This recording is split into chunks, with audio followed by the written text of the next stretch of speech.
Mari kita simak pidato Presiden terpilih kita Bapak Prabowo Subianto saat menghadiri rapat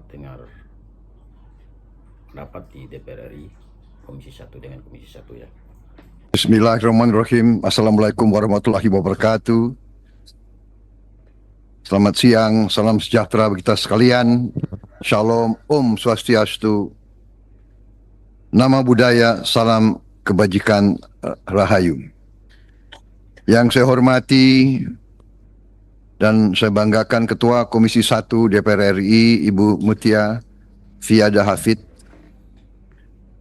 para Wakil Ketua yang saya hormati, tentunya tadi Ibu Mutia berasal dari Partai Golkar, para Wakil Ketua, Bapak Utut Adianto, Wakil Ketua dari fraksi PDIP yang saya hormati, Bapak Sugiono dari fraksi Gerindra, Bapak Teguh Rifki Harsyah dari fraksi Demokrat, Bapak Abdul Haris Al-Masyari dari fraksi PKS yang saya hormati, seluruh anggota Komisi 1 DPR RI dari seluruh fraksi yang hadir pada siang hari ini yang saya hormati pula.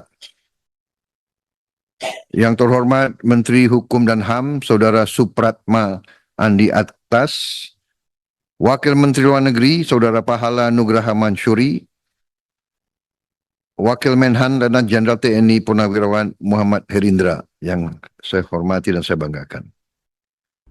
Tentunya kita memanjatkan puji syukur kehadirat Tuhan Maha Besar, Allah SWT. Kita masih diberi kesehatan untuk hadir di ruangan yang terhormat ini di hadapan Komisi 1 DPR RI yang membidangi pertahanan, intelligence, luar negeri, bidang-bidang yang sangat menentukan kedaulatan dan kehidupan berbangsa. Alhamdulillah, kita telah menuju ratifikasi penuh rancangan undang-undang kerjasama pertahanan dengan 5 negara yang sangat penting bagi kita. Republik India, Republik Prancis, kedua negara adalah negara yang memiliki senjata nuklir. Persatuan Emirat Arab, Republik Federasi Brazil, Kerajaan Kamboja, 5 negara ini adalah negara-negara yang penting bagi kita. Saya berterima kasih atas kerja keras Komisi 1 sehingga kita hari ini bisa menyelesaikan pembahasan tentang kelima RUU ini. Saudara-saudara sekalian, situasi dunia saat ini dalam keadaan yang tidak baik-baik saja. Yang sebenarnya adalah suatu ketegangan yang sangat-sangat runcing di belahan dunia yang masih jauh, tapi sangat berpengaruh seluruh dunia. Bahkan para pakar-pakar pertahanan dan strategi dunia mengatakan bahwa kita sekarang berada dalam kondisi yang sangat mendekati kemungkinan pecahnya Perang Dunia Ketiga. Kita mengerti kalau pecah Perang Dunia Ketiga akan terjadi perang nuklir. Alhamdulillah, tradisi Indonesia adalah sebagai negara non-blok yang tidak mengikuti blok manapun. Tradisi ini kita pertahankan. Namun kalau terjadi perang nuklir di dunia, walaupun kita tidak terlibat, saya kira kita akan merasakan dampaknya yang sangat berat. terjadinya Perang Dunia Kedua, terjadinya Perang Dunia Pertama pun tidak diperkirakan. Bahkan banyak ahli pada saat itu meremehkan.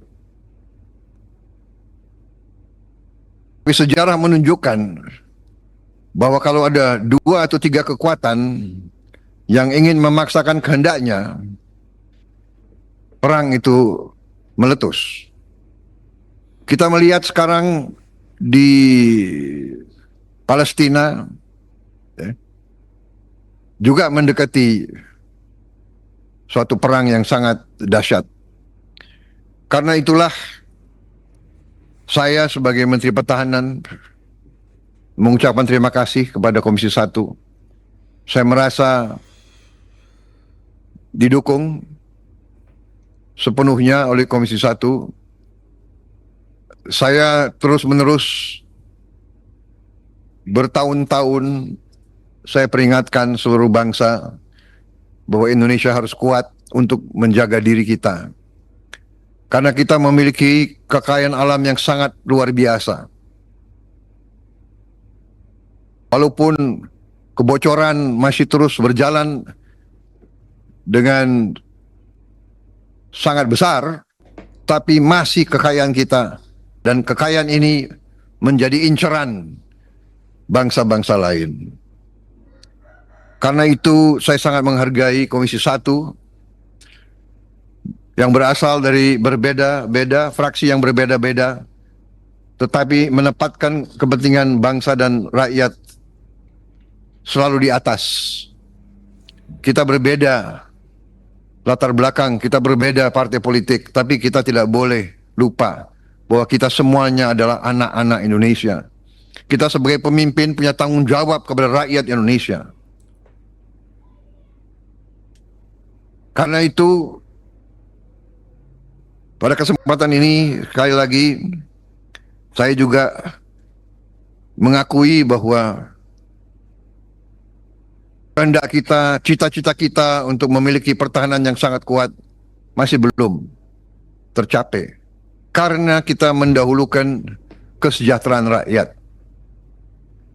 Pengeluaran anggaran pertahanan kita sebagai perbandingan terhadap produksi domestik bruto kita, PDB kita, salah satu terendah di kawasan Asia. Tidak sampai 1%, 0,89%. Dan saya baru pulang dari Manila, Filipina saja sekarang sudah 1,8% pengeluarannya. Memang pertahanan sangat mahal. Kita melihat tetangga kita, Singapura, pulau sebesar Bogor, jumlah penduduknya hanya 5 juta. Mereka bersedia mengeluarkan anggaran pertahanan 3% dari GDP mereka. Pulau yang demikian kecil menilai kemerdekaan mereka begitu penting. Ini saya kira akan menjadi PR kita bersama ke depan. Komisi 1 yang akan datang, saya yakin juga akan meneruskan apa yang sudah saudara rintis. Kami dari Kementerian Pertahanan ingin mengucapkan terima kasih yang sebesar-besarnya atas kerjasama. Walaupun di awal-awal cukup menegangkan, tapi saya kira ini bagian dari demokrasi. Kita harus siap untuk menghadapi wakil-wakil rakyat. Tetapi kita juga perlu mengerti bahwa pertahanan ini terlalu penting untuk kita bahas secara terbuka. Untuk itu saya ucapkan permohonan maaf saya kepada media yang sering harus menunggu di luar pada saat kita membahas. Tapi ujungnya pun media kita pasti tahu hasil pembahasan kita. Apapun yang kita bicara pasti bocor. Ya. Tapi saya benar-benar merasa dukungan penuh dari semua fraksi. Artinya semua kekuatan politik di Indonesia menyadari pentingnya pertahanan kita. Kalau kita ingin terus berdaulat dan merdeka, kita harus punya pertahanan yang kuat. Tetapi sekali lagi kita mengerti dan sadar bahwa prioritas pertama kita adalah kesejahteraan rakyat kita. Justru rakyat kita yang paling lemah dan paling miskin ini yang harus kita bantu secepat mungkin. Tidak boleh ada rakyat Indonesia yang lapar.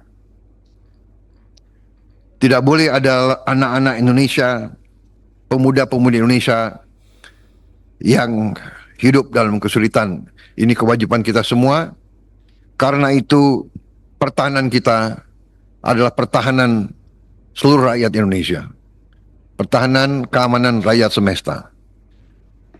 5 kerjasama ini sangat penting karena negara-negara tersebut memiliki peran dan teknologi yang cukup baik.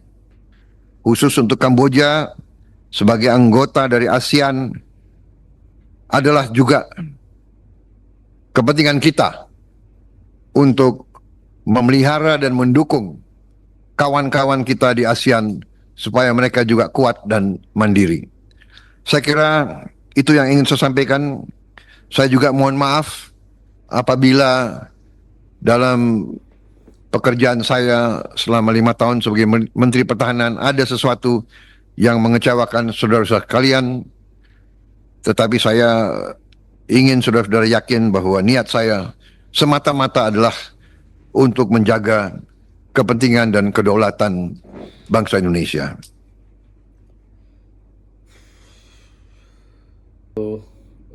Pak Prabowo pidato terakhirnya di hadapan Komisi 1 DPR RI, jelas beliau lebih mementingkan kepentingan masyarakat daripada kepentingan lain-lain. Karena menurut beliau bahwa masih banyak rakyat miskin yang membutuhkan perhatian pemerintah yang harus dikerjakan semaksimal mungkin untuk membantu rakyat Indonesia.